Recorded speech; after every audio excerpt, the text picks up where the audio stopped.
evening, everyone. It's Friday night here in Melbourne. Very happy the week is over and the weekend of crafting can begin. So I had a few questions after my last video about how I transfer inkjet images onto fabric.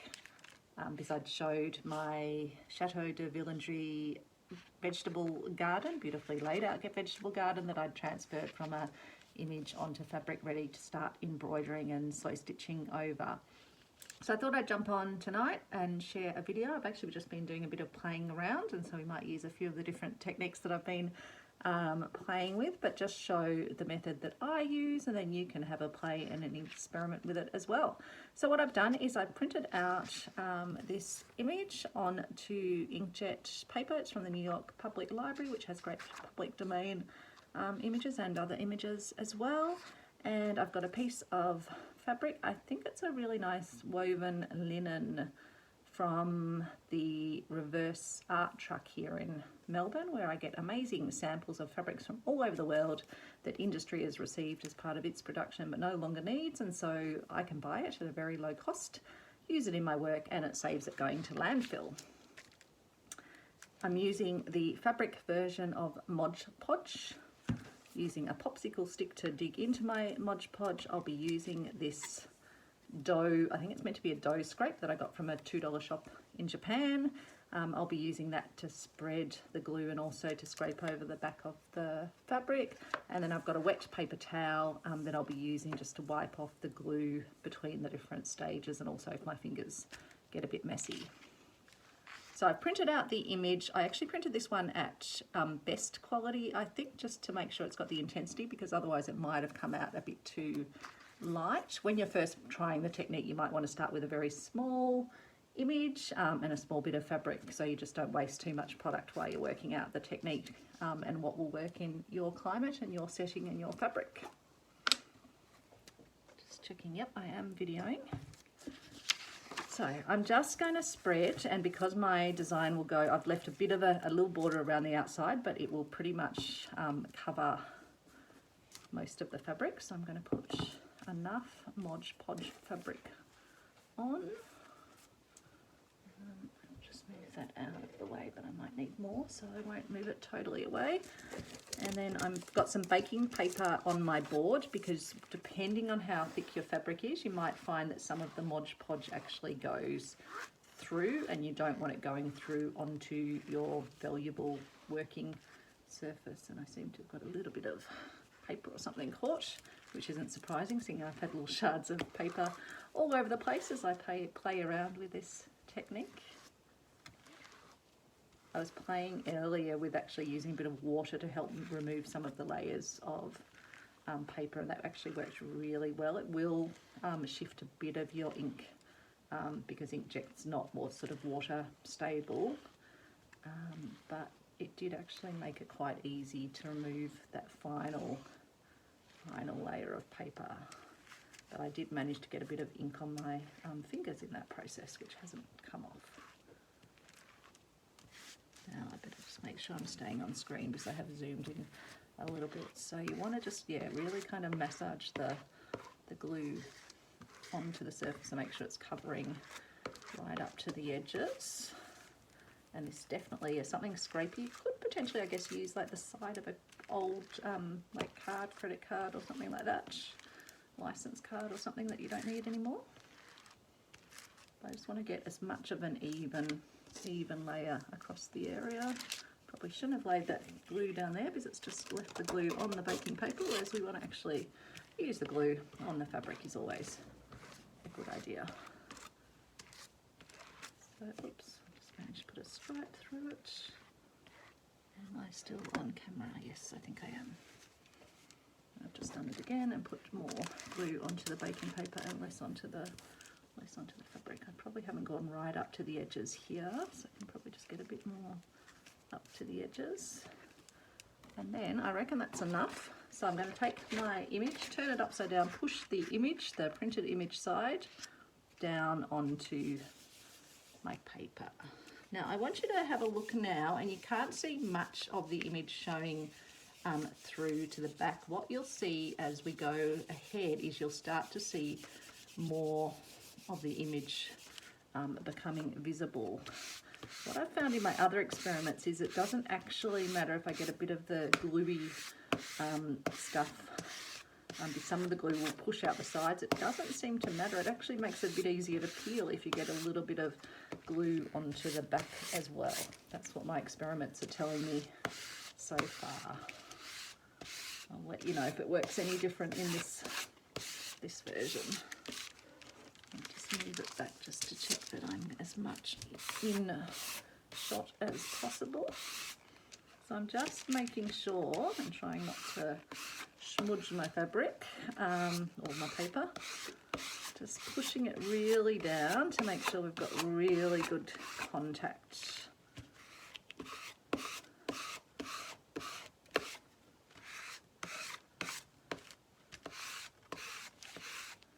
And so at this point I'm going to just start my timer so I can tell you, because I might sort of chop this video, but I want to tell you the timings I'm using. It was a very cold day in Melbourne today, even though it's meant to be summer here.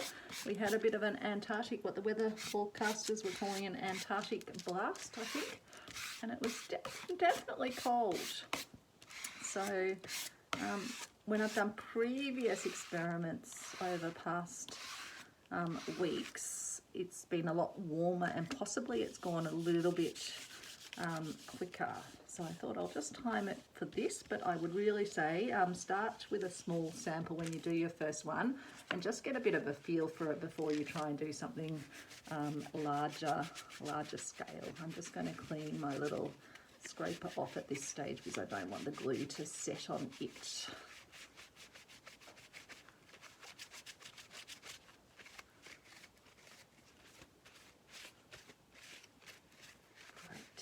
So we're at the 1 minute mark. Let me just give that another little wipe and dry down.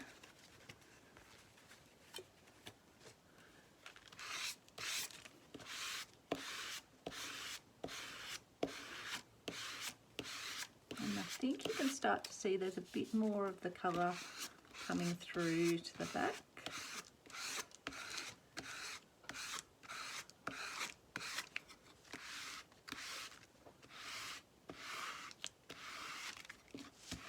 Okay, well I might at this point just stop the videoing and I'll come back when it's had a bit more drying time, but I'm going to leave the timer on so I can tell you how long it's been going for. Okay, so I'm back and we're at the 7 minute mark and I've just been peeling up a corner just to see how it's looking. And so the top is now feeling dry-ish to me. I can still tell that there's sort of, yeah, dampness in the middle, and it hasn't come through on this thicker sort of fabric. So I just wanted to share the process that I just picked up at the corner, and then I'm just going to tear, and you can see there's not much colour coming off on the back, which is what you want. Hopefully I'm still fully in shot, yeah. And that one's come off really nicely as a single piece.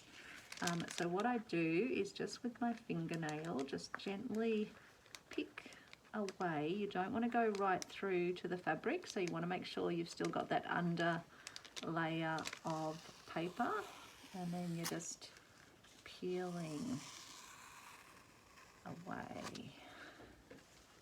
Now I could have probably left it a bit longer, but I'll show you with this method. We'll just have to do a bit of rubbing of the surface afterwards, I think, to remove the layer of paper that we don't need to get more of the underlying colour coming out. So just again, we're just turning up the corner. Hopefully I'm on camera when I'm doing that, and we're taking as much of a piece. It's a very satisfying feeling to be doing that. I think the larger the pieces you can get off, the more satisfying the feeling actually is. So,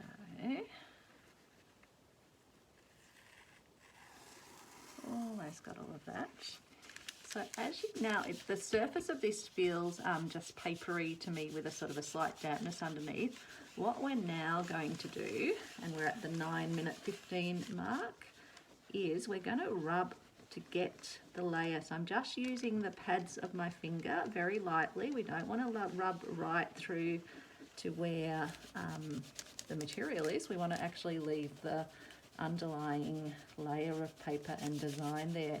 And you'll find that it naturally just takes the layer of paper off.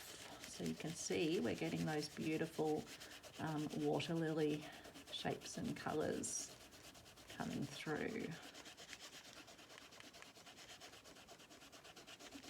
So you can just work on a section at a time, holding it sort of taut like I am with my finger.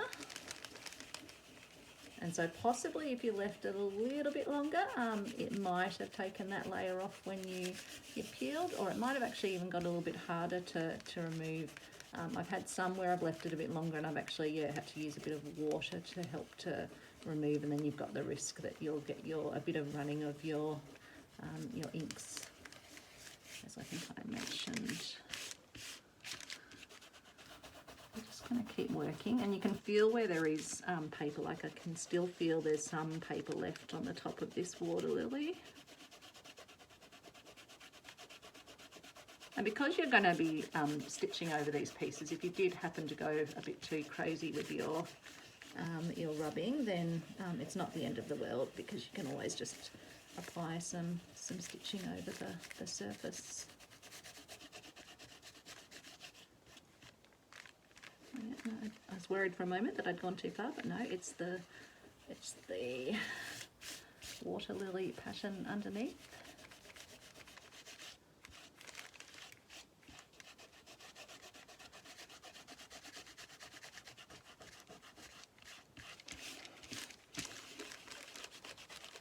So you can get a bit of a workout doing this. I might just dip my finger. I've got my little wet paper towel. I might just dip my finger and see if that helps at all to just make that rubbing process a smidge easier. So you can always just try that, but be aware you might, if in this case I'm not getting any green off, so that's good. I'm not making any running, but yeah, you wouldn't want to use too much water, I don't think. But you can see how the design is just coming through beautifully, and it's just leaving that really thin layer of paper and print there. So I just ran my finger again over the top of my paper towel. So we're at the 12-minute mark now.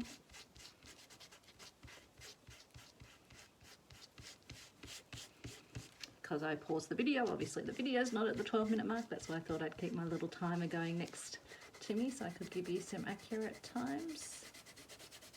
Can't remember now whether I'd said I hope you're having a really good day or a good evening. If I haven't said that, I'll say it now.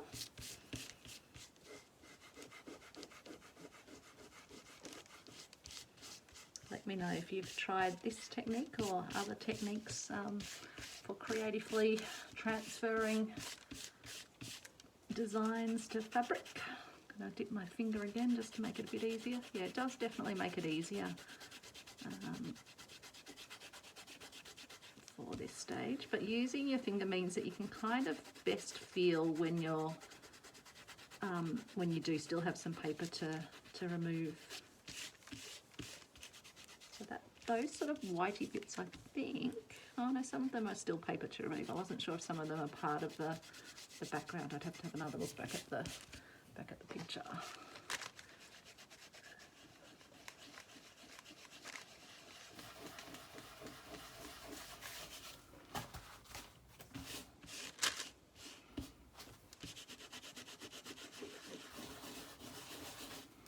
What I might actually do, oops, yeah, no, you can see it will start to smudge if you do put your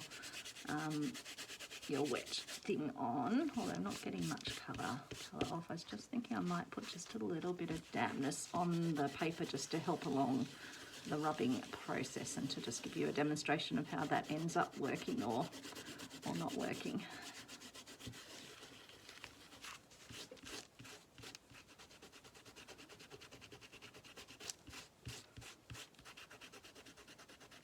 So definitely play around with the length of time that you leave it on, and if you do leave it too long and can't seem to peel the paper, you might have to apply a little bit of dampness to help you along. So just apply a little bit of dampness down here to start that process along. Maybe a little bit in the middle as well.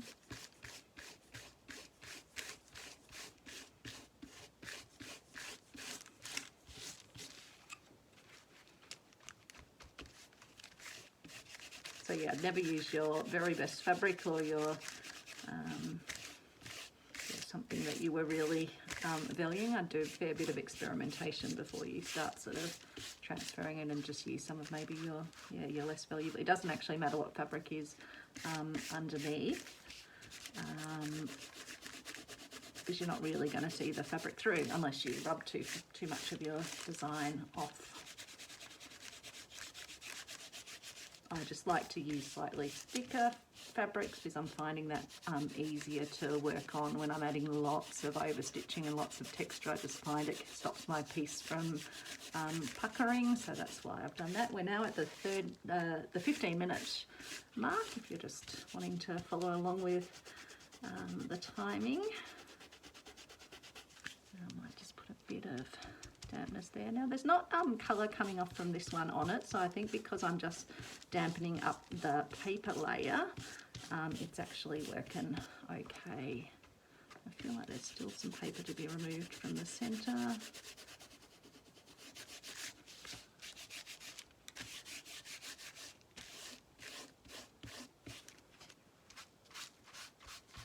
Definitely think there's some paper to be removed on this side.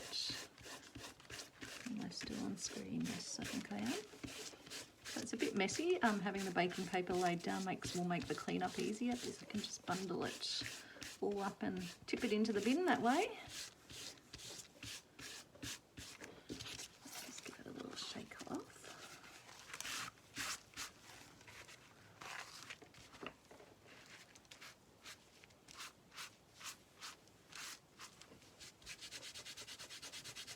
And you can feel, because you still get little bits sort of balling off under your fingers when there are still bits to be removed. Now that upper section's feeling pretty smooth to my touch, but I can still feel there's quite a bit to be removed down in this bottom section.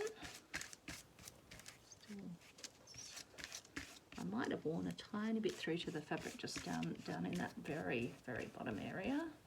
But I do feel like there's still some, yeah, there's definitely still some paper in this section because I haven't done much rubbing there. But yeah, once you've kind of got through to where you need to, it just feels smooth and you don't get that balling coming off. I reckon there is though still a little bit up the very top. Yep, there is.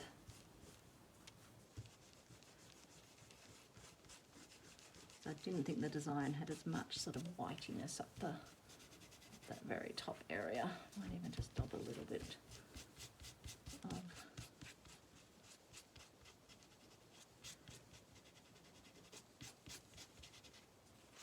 just wonder if there's still a little bit through here maybe.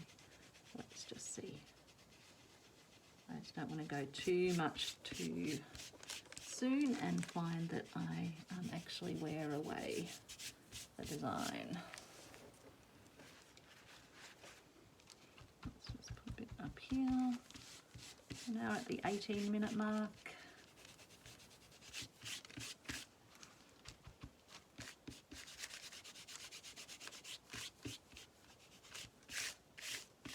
And yeah, I definitely need to get rid of a whole lot more over this side.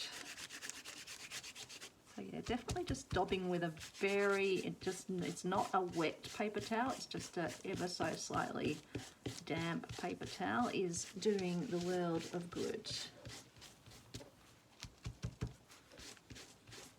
Making it much easier, and I'm actually able to use the 3 fingers. Then I'm not getting the green off, I've still just got the purple from the other design I was playing with, where I put the water on probably yeah, more onto the actual painted surface. So I think starting to actually come through a little bit to the fabric underneath. So it's actually probably good that I've used a fabric cover that's got those greens in it, because we're not going to necessarily be able to tell what just is the background and what's the design.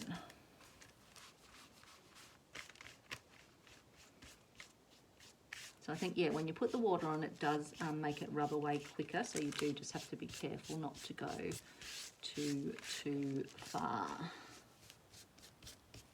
But I'm pretty pleased now with how that is. What I'll probably do now, yeah, I've definitely probably done a tiny bit too much rubbing up here, but that's fine. I'm just going to leave that as is, but I'm happy that the rest of it is feeling pretty good now, and we've got a really beautiful, I won't say vivid, but it's the muted colours of the picture, and it won't be exactly the same once you've gone through this process, because you are going to have, yeah, the underlying tone showing through a bit, and it obviously doesn't yet have the full colour of the print, and it's reversed as well. So if you want it to be the other way, you'll need to reverse the image before you print it, and then it will come out the way that it is. But I don't mind flipping mine around a bit. So we're at the 20-minute mark. 20 minutes from when I put the glue on, stuck the picture down, smoothed it down. We put the timer on around then. So have a play yourself. I would love to hear how you go. Start small so you don't waste too much of your material or prints or anything like that, and work out what's going to work best in your climate with your setting. And obviously, yeah, just be aware that water will make inkjet ink prints run, so you just want to be really judicious in your use of water. So have a great weekend, folks, and hope to see you soon. Bye everyone.